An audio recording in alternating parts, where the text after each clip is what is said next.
What's good, everyone? Welcome back to another episode of the Cut Man Podcast with your boy Austin Carters. Hey, listen, Steelers football is back, baby, and I'm excited, man. Now listen, Game 1 was really good. Game 2 was the complete opposite, was bad.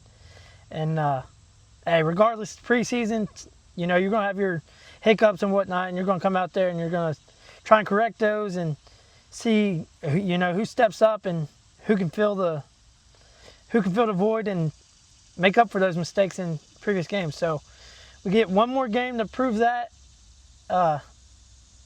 Players like Will Howard and Drew Aller can step up and make changes and correct their mistakes. So we get one more game, and then we get like a week off, and then we get some real football. So, hey, it's exciting time of the year, But, yeah, we'll get into that more. We'll get into some UFC. And a lot of other football. You got the NCAA and their restraining order drama. It's insane, the fact that we're now having restraining orders put on the NCAA instead of like waivers or something like that. And it's whatever.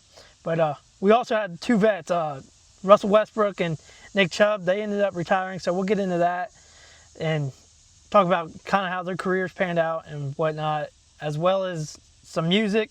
We got Dexter and The Moonrocks. Hey, pretty damn good, group, if you ask me. And also, we'll get into a little Fast and the Furious. We got a couple, like a movie or two left in the, I don't even know what you'd say, series, I guess, or in the franchise, I should say. So we'll get into that and kind of what a rumor came out and sounded like. So, man, let's get into it, shall we? Hey, listen, the Steelers, like I mentioned, we're back, baby, and it's been a good time watching them and seeing, kind of who's the backups that are trying to make the roster and who's playing really well, and more than likely, who makes the roster. But first off, we're going to talk about the QB position, You get Drew Aller and Will Howard, who played most of the first game. You had Mason Rudolph start it, then Will came in, and then Aller came in as well. Now listen, both quarterbacks look really good in Game 1. Will made some really good passes. His accuracy could have been a little better, if you ask me. But we came into it knowing that Will's accuracy was a little iffy, and he had to make up for it. But hey, he did put enough spin on the ball to make up for that those issues. So he found some good targets and led the team down and almost scored a touchdown if I believe Robert Tonyan got into the end zone, but he didn't. So we just basically ran it and got it in. So he could have had a passing touchdown if we really wanted to, but it didn't happen. So regardless, I think he had a good performance then. And then Drew Aller, man. Drew's showing that McCarthy going in and retooling him and getting his mechanics worked out has really paid off. And he's also showing that he's got one hell of an arm, man. He's got a cannon, I'll tell you what. He's making some throws that probably most players wouldn't make. And hey, exciting. It's gonna make for good football come next year when the QB battle's there. Now listen, regardless of how they played in Game 1, they both struggled in Game 2. Now Will, he made some really good throws, but at the same time he made some really bad decisions and got picked off twice, which I think he's going to go into Game 3 and learn from those mistakes and come out and play a lot better. And now listen, the fans think that Will Howard's just going to be cut because of Game 2 performance. So you mean to tell me you're going to say, look at Game 1 and say, oh, he did really well there. In Game 2, he threw 2 interceptions. That's why you should cut him? Get the hell out of here, man. Get out of here. Will Howard does not need to be cut, and he's going to be in there next year. A report already came out from Steelers Insider that both Aller and Will Howard will make the team, and it's just a toss-up with, do we go into the season with 3 quarterbacks or 4 with Mason? Now, McCarthy has stated that he doesn't need to see any more from Mason Rudolph. So that's iffy, and that's kind of why I'm leaning that we'll go into the season with 4 quarterbacks. Now listen, Mason, he looked decent, but at the same time, he looked like a deer in headlights. So I don't think he should make the roster personally, because we've already seen what he's capable of and what he can't do, you know. But now, back to game 2. Will, he did throw 2 interceptions, but he did throw some really good passes. The problem is, Broderick Jones started this game on the right side, and he looked terrible, you know. And Broderick might be in line for a cut candidate if we actually had a decent tackle to back him up. Now, the rookie, he's been hurt, so, you know, we can't really see much from that, and that kind of looks bad because it kind of looks like Broderick's going to start, which, if you had to ask me, Broderick wouldn't be on the team. You know, I'd ship him out and see what we could get for him and maybe sign a different tackle, but that's just me. But yeah, I mean, Aller's, he impressed me, you know. Coming into the season, you know, it was iffy, but especially with Mike reworking his mechanics. But hey, regardless of how the O-line held up for him as well, he came out there and he made some really tough throws. I mean, there was one, he was on his back foot and kind of just flung it into the middle of the field, and I think he hit a tight end or something. And hey, really good, tough throw to make, you know, and he made it. And that showed his arm strength and showed that, hey, he's definitely improved this offseason.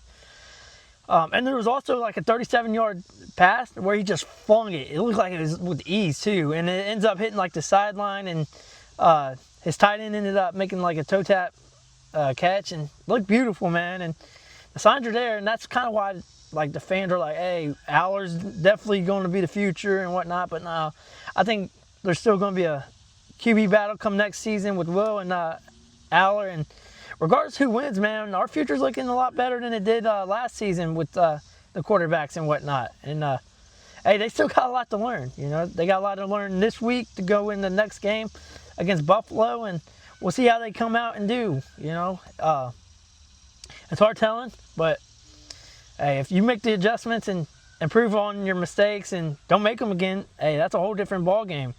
So we'll see what happens next game and go from there. But a couple of other topics regarding the Steelers, man. Hey, we went out and got Landon Roberts, brought him back, you know.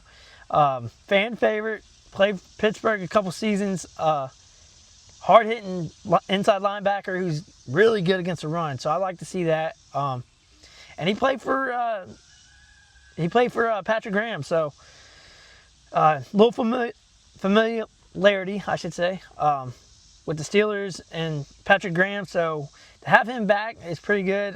Savvy vet, and it seemed like the team really enjoyed having him back too.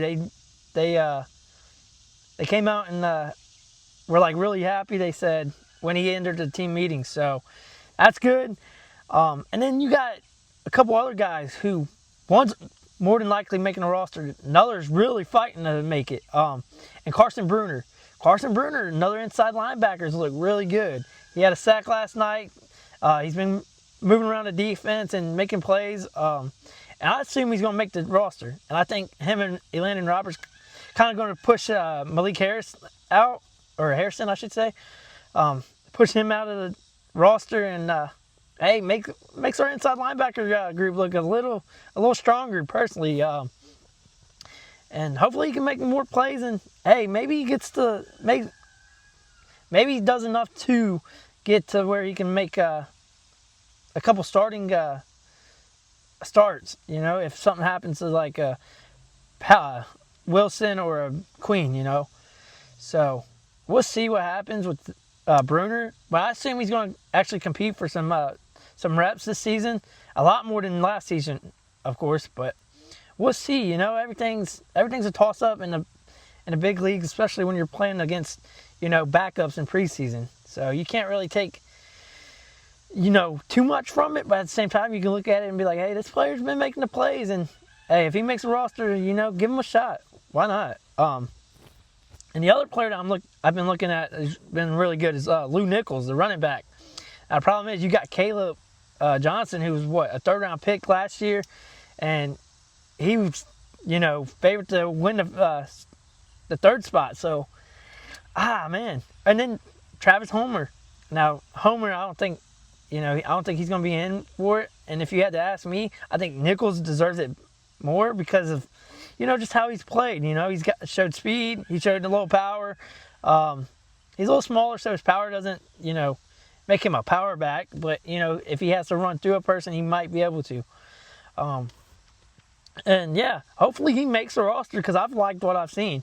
And if not, we'll see if another team picks him up or if he falls to the practice squad. But I do really want to keep Lou Nichols. He's really impressed me.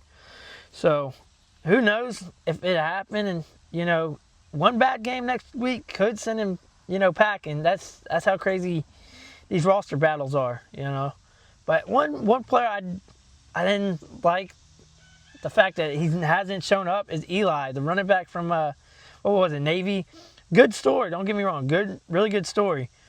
Friends with Joey Porter Jr. and whatnot, but hey, he's smaller.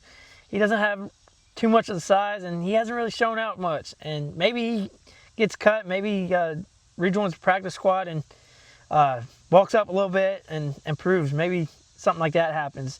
I can see that. But, I mean, when you got Caleb Johnson, a 3rd-round pick, you got Travis Homer, a vet, and then you got Lou Nichols coming on strong, it's going to be an uphill battle. So, I don't expect him to make the roster, but I could see him making the practice squad, to be fair. And that kind of wraps up like the Steelers. Of course, we got the loss last night. We got the win against the Packers. That was a dominating win. And then we got Buffalo next. So we'll see what all happens and how the roster pans out. But I'm pretty sure there's some roster cuts that have to be made. And there's some guys that's like for sure going to get cut, you can see. But we'll see what happens and who gets cut and who stays for at least another week. But yeah, we'll come back next week and talk about Game 3, and hopefully we can get back on a winning track. Regardless if it counts or not, it's always good to see the boys win, And then, staying in the AFC North, I touched on it, the vets retiring.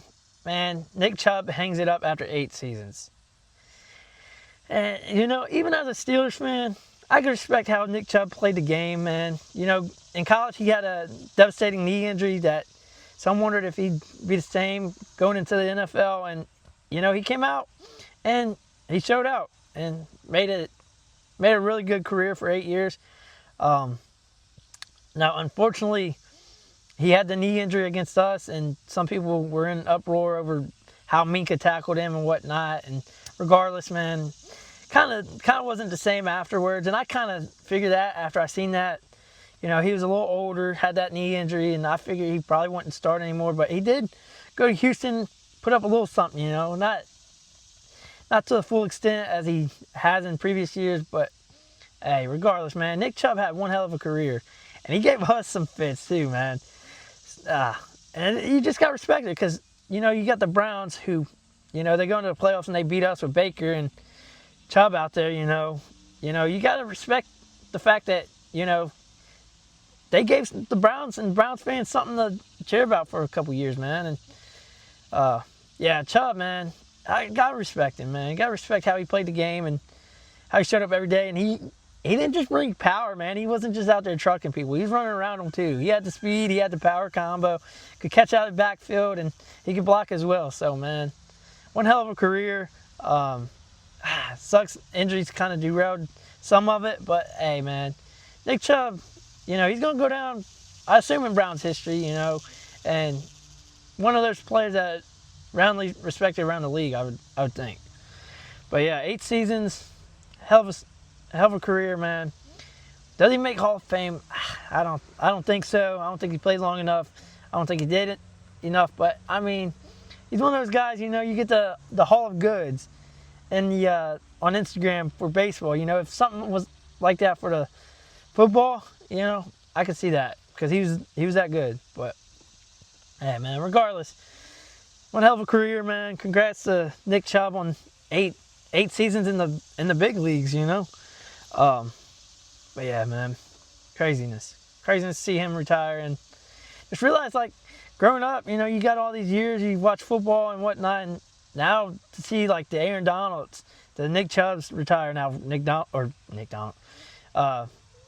Aaron Donald's potentially coming back, but regardless, retirement, seeing all them guys go and leave, it's, you know, childhood's leaving, you know. But, and not even just childhood, you know, I was a little older, but for some it's childhood, you know. But yeah, staying on football, we got a couple more topics on football, and we're going to get that out of the way before we get to, like, the UFCs and everything else. But now, CJ Stroud, there's a rumor swirling that Stroud has turned down 50 to 55 million because he wants in the ballpark range of 70 million. And I'm just sitting here thinking, as an Ohio State fan, I'm grateful for everything Stroud did for the Buckeyes, right? And he had one hell of a rookie season, you know, showed that he had potential in the league. But since that rookie season, he's kind of struggled, and including a 4 interception half against the Patriots last year in the playoffs. And that just had me wondering, like, you're asking for 70 million and they're offering 50 to 55 mil. Now, me personally, if I was CJ Stroud, with how I've played, I would take the 50 and 55 mil and run with it, you know? Because if I was the Texans, I probably wouldn't even offer that, to be honest. But with where the QB market is, you know, it kind of makes sense where they're at. But yeah, I don't know. He's going to have to take a really big step up if he wants 70 mil. And I think that's kind of how Houston's factoring into the negotiations. It's like, hey, you did have the 4 interception half against the Pats, and it cost us a playoff game, and the defense kind of carried them to the postseason if we're going to be real about it. You know, DeMeco Ryan, is it DeMeco? I can't remember his name, but I think it's DeMeco or DeMeco Ryans, their head coach. Has a strong defense and defensive mind that helped them get to the playoffs, though. And Stroud, I guess, did just enough, you know, and whatnot. Now, he gets Tank Dell back this year. Maybe that helps him out. But he did lose Jaden Higgins to a vicious knee injury. You know, Higgins, EKU, went to EKU before he went to Iowa State.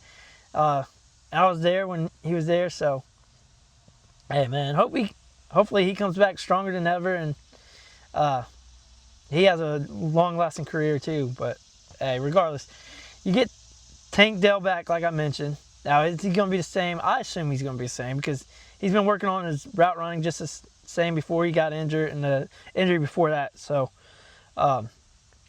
maybe that's like a safety blanket, and, you know, that helps him out a lot. But hey, he did look really good in their couple series he played against the Raiders in the preseason. Now, like I said, it's preseason, but, you know, he did look decent. And if he comes out and he looks like that during the regular season, he could earn his way up to 70 mil. I'm not going to lie. But, like I said, if I was CJ Stroud, I would take the 50 to 55 mil and run, and then ask for extension or a pay raise, you know, later on, you know.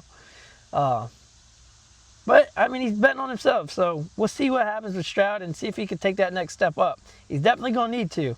And if he does, hey, listen, if he does, with that defense, they could be potential Super Bowl contenders, you know, with the Broncos and maybe the Pats again, who got Romeo Dobbs and A.J. Brown. So, we'll see. We'll see. But, yeah, I just thought that was crazy. To ask for 70 mil and you really haven't done much, I'm being bleak, you know.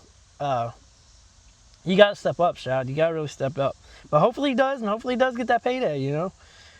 And if they're going to offer it, the 70 mil that you're asking for, take it, of course. Like I said for Zay Flowers, take it if they offer it, you know. But, yeah, the next topic regarding football is the NCAA. And, man, is the NCAA in a mess right now. And if you didn't think the NIL and all those problems were something, the NCAA has gotten a couple restraining orders against them from players.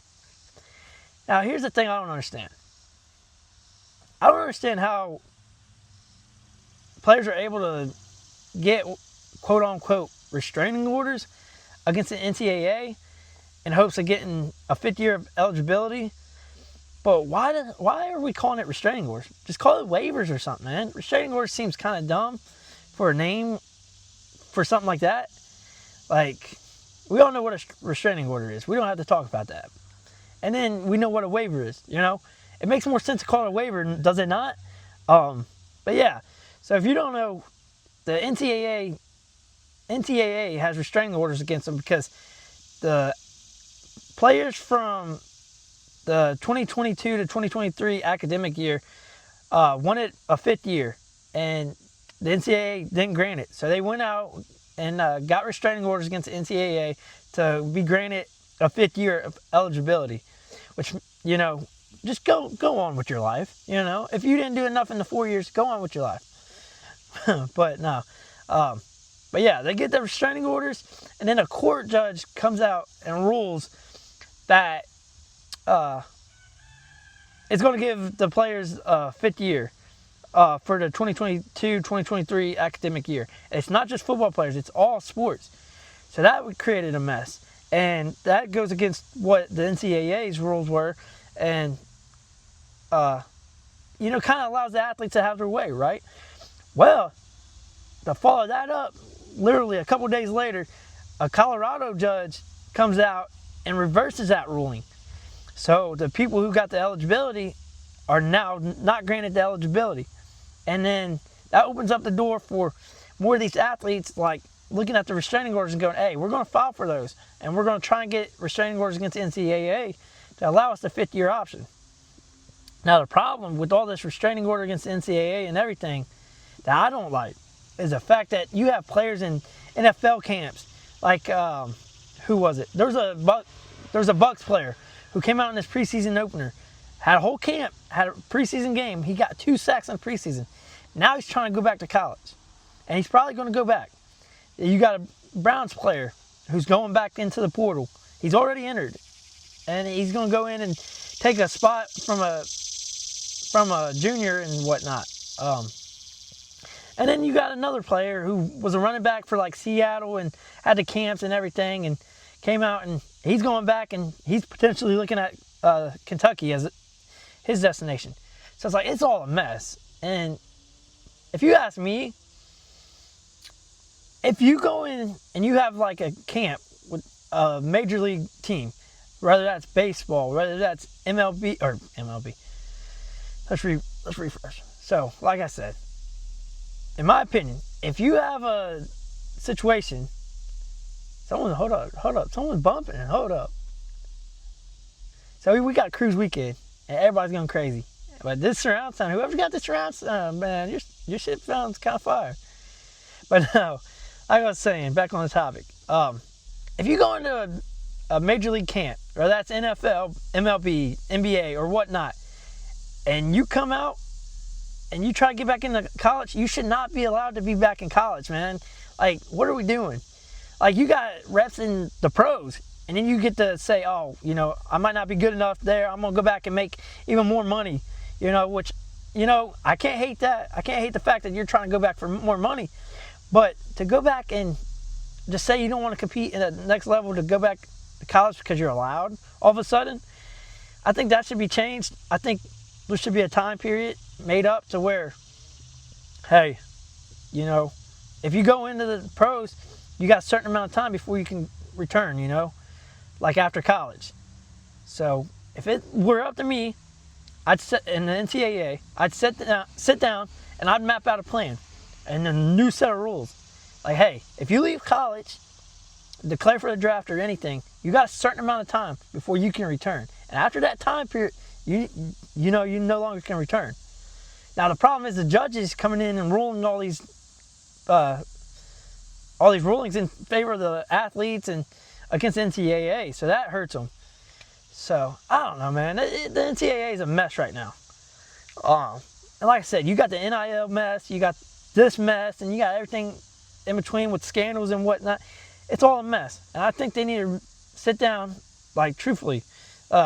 The high-ranking officials in the NCAA, they sit down and figure out NIL. They need to figure out these restraining orders and the rules implementing the fact that players are coming back. And shouldn't come back and whatnot. I think you got to set a new standard. Like, it's a mess, and your rules allow this mess. And hey, man, it's gonna be interesting to see what they do and how they respond. You know, they had a rule and go against them. Now they have a rule and go for them, and now you got players who are probably gonna try and get more restraining orders. So we'll see, man. Like I always say, we'll see. But it's crazy. It's crazy in the NCAA, and I'd hate to be not even an athlete or the NCAA. I'd hate to be a coach going through all this mess, because on one hand you got former players who you would appreciate, you know, what they did for your program. You got them trying to come back in, and they're trying to join your team, or they're trying to enter the portal. It's like you got players who were probably like very favorite players around the school. Now they're entering the portal for a 5th year, you know, and you know, if it would have went their way to begin with, they could have stayed on your team. But yeah, I feel for the coaches in all of this, man. What a mess. Not knowing who's coming and going, and you know, trying to give players stepping up and their new roles a chance, and then you got players coming back like trying to take over those roles again. It's like, man, it's a mess. So I'm with the coaches here, man. I'm with the coaches. And we'll see what happens, and if the NCAA does come out and make new rules and whatnot. Obviously, it's going to be after the season because it's just that close. And if you do some rule changes mid-season, that's kind of dumb, in my opinion. So, hey, whatever, man. Whatever. NCAA is in shambles right now. But we're going to get on to one last person who ended up hanging it up, and that's Russell Westbrook. After 18 years, man, Russ, with everything he's done in his career, he ends up hanging it up and just basically came out and like, hey, you know, I know when to hang it up, and that's now. So shout out to Russ on one hell of a career, man. Like, I'm talking about 18 years is no easy feat. Then on top of that, you get 9 All-Star games. You get 1 MVP. You get a finals appearance with James Harden and Kevin Durant in their early years in OKC. And then the man was a monster with triple-doubles. Like, one of the best to ever do it in terms of getting triple-doubles. Now, you can argue that he was stat padding and whatnot, but regardless, he was trying to put his team on his back and trying to carry each team that he's on. And hey, man, that 2016 that 2016 to 2017 year was insane, man. Like, man was averaging a triple-double. Not heard of very often. And I'm assuming he's going to be a lock for Hall of Fame. Some will argue, some will not. And in a time where everybody's like, hey, he didn't have no championships and whatnot, a lot of good players didn't, you know. A lot of good players didn't. So, argue what you want about championships, but Russ, to me, is a lock for Hall of Fame. Now, the argument really is with first ballot. You could argue against that.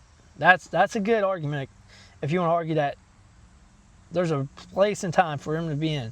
So, hey, man, shout out to Russ as well, as on a really one hell of a career, man. Sucks to see him go, but hey, he showed out in the years that he did play. He really did. And we'll see what life brings. Maybe he goes into coaching or something, or maybe just, you know, does something else and enjoys life, which he's earned, you know. And yeah, man, craziness. We get Nick Chubb and Russell Westbrook retire, man. That's crazy. Now, Russ, growing up, Russ was part of my childhood. For 18 years, you know. Man, insane. But yeah, shout out to Russ, man. Now, listen, we're going to get on a little UFC recap. And I'm only going to highlight two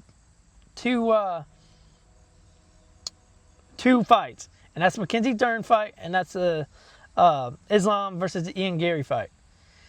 Now, the reason I'm doing that is because I didn't watch too much of the card. I was busy, you know, watching NFL.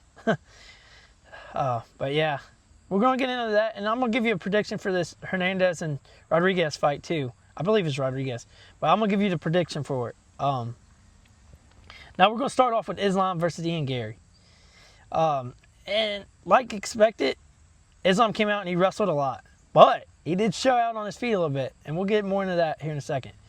But no, Islam came out and he battled Ian Garry and ended up coming out with the victory with the unanimous decision victory.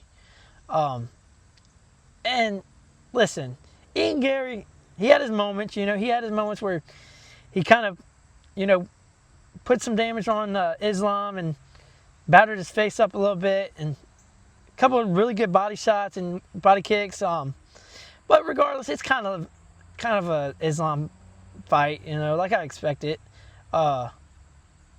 And here's the thing, he wrestled a lot, got a lot of takedowns, but Ian's defense wasn't that terrible. I will give him that. His defense wasn't that terrible, including round 3, where Islam got the takedown and looked a little fatigued, and Garry ended up getting back up from that takedown really quick. And if you had to ask me, he either won round 3, or made it really, really close. And personally, I think he won round 3. But that's when Islam got fatigued. And then that's really the only round I've seen him really get fatigued and not show out and control the fight. Now, Ian, like I said, he did batter up Islam a little bit and went to the body a little bit, went to the head and whatnot. But regardless, Islam's wrestling was just unmatched. Now, here's the thing. If Ian came out and he had the same defense the whole fight as he had in round 3, we could have potentially had a different winner, Like I said, Islam won, but if Ian came out and had his same defense where he just stood up real quick from his round 3 defense, he would have probably battered Islam to the factor where he could have probably got a finish, honestly. And we'll see. Maybe they go in another fight and Ian learns from this. His defense did look better than I expected, but hey, Islam's just unmatched, man. Islam's unmatched. Now the problem is, there's another GOAT discussion. And of course there is. If Alex Pereira shutting that down with his loss at the UFC White House wasn't enough, now they're talking about how Islam could be in conversation for the GOAT topic. Now, to me, Jon Jones, the GOAT. And it's going to be really hard to pass him up in my book. Now, regardless if, you're really good on the mats and a really good wrestler or whatnot, I don't think Islam's going to compete for the GOAT for at least a decent time. He's got a few more fights at the very least before he's in the conversation of GOAT for me. Now listen, his wrestling looked top notch, but he did have the moment to where he almost knocked Ian Garry out. And a vicious head kick. The problem is basically his toes getting the cheekbone of Ian Garry. Now, if he would have connected with the full foot, he probably would have knocked him out. But, hey, Islam showed out on his feet a little bit and showed that, he might be coming up with an all-around game instead of just being known as a wrestler. So, but he does have to take a next step up, in my book. And he's got a few more fights before he can be in the GOAT conversation, in my opinion. But, yeah, I think, in this world, in this day and age, we just kind of look at people and label them as a GOAT way too soon. Way too soon. Like, you only let these people earn the conversation. Now, he has had really good fights, don't get me wrong. Really good fights. But longevity, he's still got a ways to go. And he's really got to show me that his stand-up's a lot better, too. So, but yeah. Jon Jones is the GOAT, in my opinion. But yeah, decent fight. And if there is a second fight for Ian Garry and Islam, I'm sure it's going to be even better than the last fight. And I'm sure Ian Garry's going to go in, he's going to pick apart his fight, and he's going to come out in there and he's going to improve as well. Really good fighter. And he's going to get better. Let's just say that. He's going to get better and probably going to get another opportunity, if I had to guess. Now, we're going to move on to the Dern fight. Dern versus Robertson. Now, this was a one-sided fight, too. It seemed like Dern really controlled the fight from the ground. And what offense Robertson did try and get with the top mount, it seemed like Mackenzie Dern was somehow finding ways to get like her arm locked up in her like an arm bar type of defense, but it wasn't necessarily an arm bar. But yeah, Mackenzie controlled this fight through and through. And honestly, I'm surprised she didn't finish the fight sooner. She gets this decision win, which a lot of people are saying that, hey, she should have finished the fight earlier than expected and shouldn't have went to decision. That's kind of got her like looked at weirdly right now. But regardless, she got the win. She controlled the fight, most of the fight, and when she did get in trouble, she found ways to defend herself. So good for Dern. Robertson, she's going to have to go through and rework some of her game and get better as well, and see where she goes throughout her career. She's still young, though, so she's got some time to really make changes and improve. Now, the problem I had with this fight wasn't necessarily a fight. It came after the fight. And after the Dern and Robertson fight, Dean Thomas, who's in Robertson's corner, came out and basically said that he couldn't do any more for her. That, you know, she's just like, she is who she is. He couldn't do much more for her and couldn't help her. Like, and that's basically throwing her under the bus with his comments. And at the same time, he came out and also said that he's retiring from cornering fighters. It's like, bro, really? The timing of that was insane. Like, coming out right after the fight, and I think it was the same night. He came out and was like, yeah, I can't do anything else for her, you know. She can't do much more. And then coming out and retiring as well, that's really throwing her under the bus. And hey, sorry, everyone, we're back. Hey, we had some technical difficulties. The phone ended up getting overheated and everything else. But, hey, we try to be as real as possible. And, hey, that's just part of it. Some things happen, you know. But, hey, we will edit this a little bit and whatnot. But, yeah, like I was talking about, Dean Thomas, man.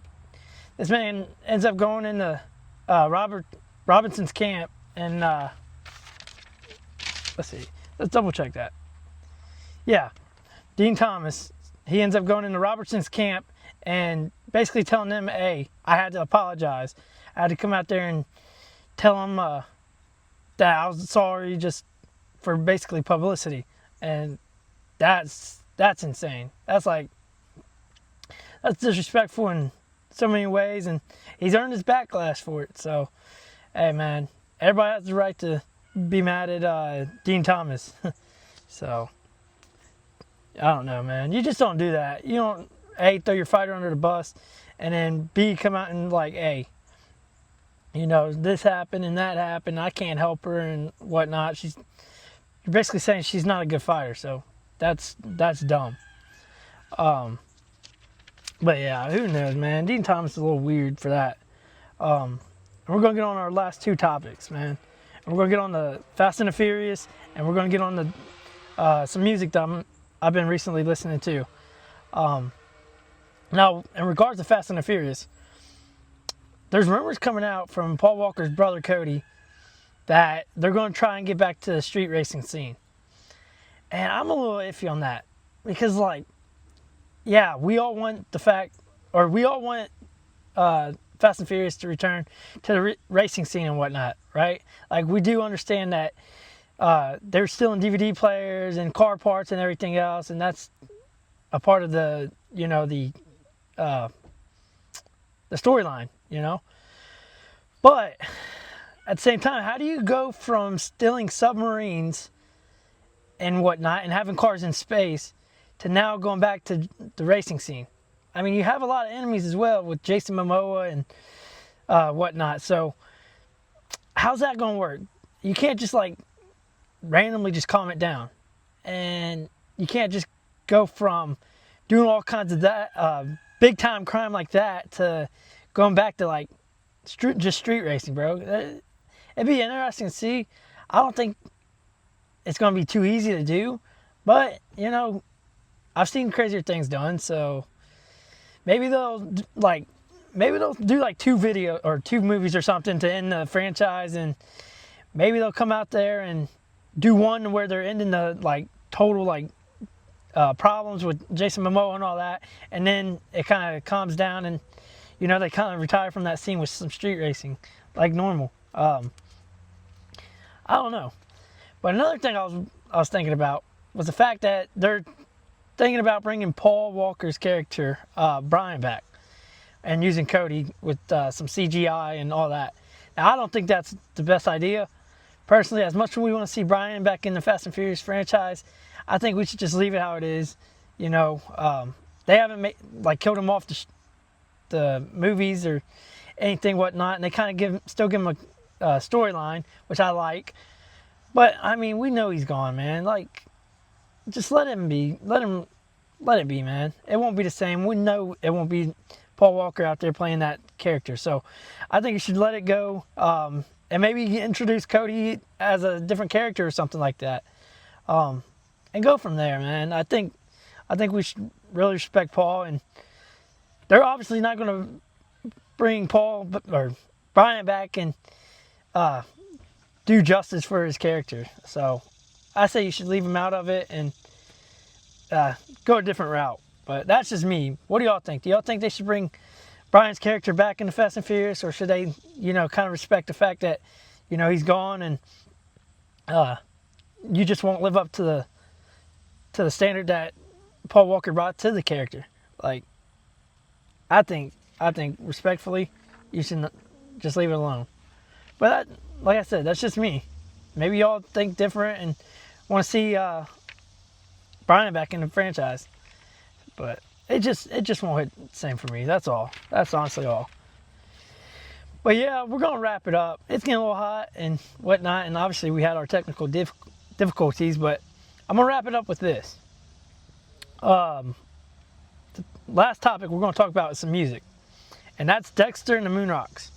Listen, Dexter and The Moonrocks has been shuffling through my playlist non-stop here recently. And Dexter and The Moonrocks, they can't make a bad song right now. They're one of those bands that just can't make a bad song. I mean, you got songs like 12 Steps with Treaty Oak Revival, who is also in my playlist being shuffled around.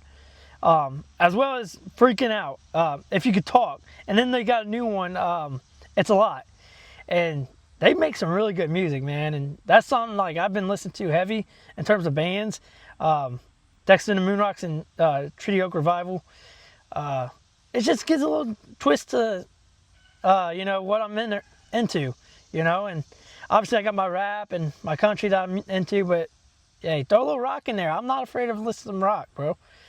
So yeah, that's kind of like what's been on my playlist. And like I said, they can't make a really bad song, man. It's like something you can vibe to, and it's kind of storytelling how they're doing it. Like most songs are, don't get me wrong, most songs are storytelling, but they're really doing it with the video as well. So Dexter and The Moonrocks, if you have not listened to this group, or Treaty Oak Revival at that, you gotta listen to these groups, man. Let me know what you're thinking about that. Like, I know a lot of people are like just pure country, some people are rap only and whatnot, but I try to mix it up a little bit, have a little here and there in terms of the genres. But yeah, man, Dexter and The Moonrocks, Treaty Oak Revival, really good, really good. Throw them in with some Rod Wave and a couple of country artists, and hey, my playlist has been on fire, man. Like, really, really good songs. So, shout out to them. Hopefully, they can just continue the run that they're on and make just banger after banger to continue. And we'll see. We'll see, And yeah, maybe they start like getting some awards and whatnot. I don't know how that works with rock. I know like country has it and everything else, but we'll see. Maybe they get something. Maybe they get some recognition from the top people in the industries. But yeah, man. And then to wrap it up, I said that was going to be my last topic. But listen, we got the cruise this weekend, and it's tonight. And we're going to probably go, I'd assume. And it's the Mustang theme. Now, regardless how you feel about Mustangs or whatnot, yeah, I respect the fact that when the Mustang theme's here for the cruise, they really do it up. Like, everybody brings their Mustangs. They got their little Mustang club and everything else, and they take it serious. And hey, they just get out there and have some fun. That's the best thing about life. You just get out there and have some fun, and you're going to really enjoy life. But yeah, man, cruises tonight. I'm sure there'll be some crazy stuff happening. There usually is. Hopefully we see some really cool cars. I know there's someone here in town that has like a Skyline, and some that has like RX-7s and whatnot. And yeah, it should be a good time, and we should have a lot of fun and go from there. And we'll discuss anything crazy that happens next episode, of course. But yeah, man, the cruise, man. As a classic car fan, I'm sitting in a 78 Cutlass, obviously, you know. But it's always cool to see that, man. Be able to get to the cruise, see all the cool cars that come and go, and just see people have fun, man, have a good time, and cruise up and down the strip as well. So fun times, man. We should have a good night. Got a little football, so I might have to throw some of that on, as well as some UFC. Which, speaking of UFC, I did say that I was going to discuss the Hernandez versus Rodriquez fight, I believe, tonight. And early on, you know, with his age and whatnot, I think Hernandez pulls it out. Now, it's not just the age for me. It's the fact that he's in Sean Strickland's camp with some absolute dogs. And I think he's going to come out and he's going to put on a really good show. And I'm not taking any credit from Rodriquez either. He's obviously in the UFC at an old age for a reason. You know, he's got some game to him. So, got to watch that. But early on, I think Hernandez takes this fight and moves up the ranks and goes from there. But what do y'all think? Y'all think Hernandez or Rodriquez? I'm assuming that's right. If I got that wrong, that's my apologies. But, yeah. But no, man, like I said, had some technical difficulties. I apologize for those. But, hey, like I always say, it happens. You know, we're trying to be the realest podcast out, you know, and I hate it for the fact that I'm going to have to edit a little bit and probably put 2 videos together. And that's what sucks, because then it's going to be like, yeah, he had to edit. And that's something I really haven't wanted to do, but, you know, shit happens, you know. So, if you're wondering why there's going to be 2 different videos and whatnot and angles and all that, it's because my phone overheated with this heat, which is not even like 80 degrees out, which is insane. So, the fact that it overheated, I don't understand that. But yeah, we'll get into that, and we'll try and make it look as good as possible and make it one video. But yeah, man, I appreciate y'all tuning in for another episode of the Cut Man Podcast with your boy Austin Cardish. Like always, I hope y'all have a safe weekend, have fun, enjoy time with family if you can, and just live life, man. Live life. And I appreciate y'all tuning in for another episode. Like I said, grateful, man. Grateful for the views that I've been getting. Finally reached over 50K and on YouTube, and over 100K on all the platforms combined. So, you know, putting the work in, I'm seeing some results. You know, always wanting the follows and the likes and whatnot, but I'll take the views. That means I'm, you know, I got reached to different audiences, and, you know, getting my opinions out there, you know. But yeah, I appreciate y'all for tuning in for another episode. I'm gonna try to get on here next week. If anything happens, I'll probably try and pick a different location to do it from. That way we can try and stay consistent. But yeah, man, y'all have a good weekend. Be safe, and have fun, man. Just have fun. That's what life's about. Have fun. But yeah, with that, we're going to get out of here and see what the night brings. So thank y'all for tuning in. See you until next time. Peace.